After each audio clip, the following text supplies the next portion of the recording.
Hi hello good afternoon everyone. இன்னைக்கு வந்து கேரளாவில் எங்கள் பக்கத்து வீட்டில் வந்து நிறைய நெல்லிக்காய் வந்து காய்ச்சிருந்துருக்கேன். எங்களுக்கு வந்து கொஞ்சம் கொடுத்துருந்தாங்க. ஸோ அதனால வந்து உப்பில் போட்டு வைக்கலாமேன்ட்டு இன்னைக்கு நான் நெல்லிக்காய் உப்பில் போட்டு தான் பண்ணிட்டு இருக்கேன். இந்த நெல்லிக்காய் உப்பில் போட்டதோட ரெசிபி நான் டீட்டெயிலாக வந்து ஒரு ஷார்ட் வீடியோவாக உங்களுக்காக போட்டிருக்கேன். இது வந்து அதிக காலம் கிடாமல் ஒரு 1.5 2 மாதம் வரைக்கும் வச்சிருந்து பூப்பிலே வராமல் ஒயிட் கலரில் பாடு எதுவுமே வராமல் சூப்பராக நம்ம வந்து இதை வந்து ப்ரிசர்வ் பண்ணலாம். அதோட வீடியோ நான் உங்களுக்காக ஷார்ட் வீடியோவாக போட்டிருக்கேன்.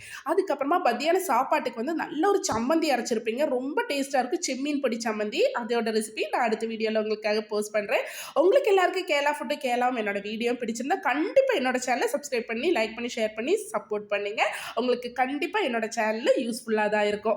இப்போ வந்து காலையில் வந்து சாப்பாடெல்லாம் வச்சுருந்தேன். ஸோ அதனால இன்னைக்கு வந்து சாப்பாடு அதே மாதிரி செம்மீன் பொடி சம்மந்தி, புதினா சம்மந்தி நேற்று அரைச்சது, இது வந்து கைமா வறுத்தது, பருப்பு கடைஞ்சது சேர்த்து இன்னைக்கு மதியானம் நாங்கள் சாப்பிட போகிறோம். இந்த செம்மீன் பொடி சம்மந்தியோட ரெசிபி நீங்கள் கண்டிப்பாக கட்டாயம் நீங்கள் பார்த்தே ஆகணுங்க. அவ்வளோ ஒரு சூப்பராக இருக்கும். மாங்காய் செம்மீன் பொடி எல்லாம் வச்சு தான் இன்றைக்கி சம்மந்தி பண்ணியிருந்தேன். ஃபர்ஸ்ட் ஆஃப் ஆல் வெரசி சம்மந்தியில் வெரசி இன்றைக்கி சாப்பிட்டு பார்த்தா ரொம்ப டேஸ்ட்டாக இருந்துச்சு. அது கூட கைமா அல்டிமேட்டாக இருந்துச்சுங்க. அதுக்கப்புறமா பருப்பு கடைஞ்சது வச்சு அதுக்கப்புறமா செம்மீன் பொடி சம்மந்தி அதே மாதிரி கைமா வறுத்து வச்சு சாப்பிட்டு பார்த்து அவ்வளோ ஒரு அல்டிமேட்டாக இருந்துச்சு. உங்களுக்கு எல்லாருக்கும் பிடிச்சிருந்தா என்னோட சேனல் சப்ஸ்கிரைப் பண்ணி சப்போர்ட் பண்ணுங்கள். Okay bye.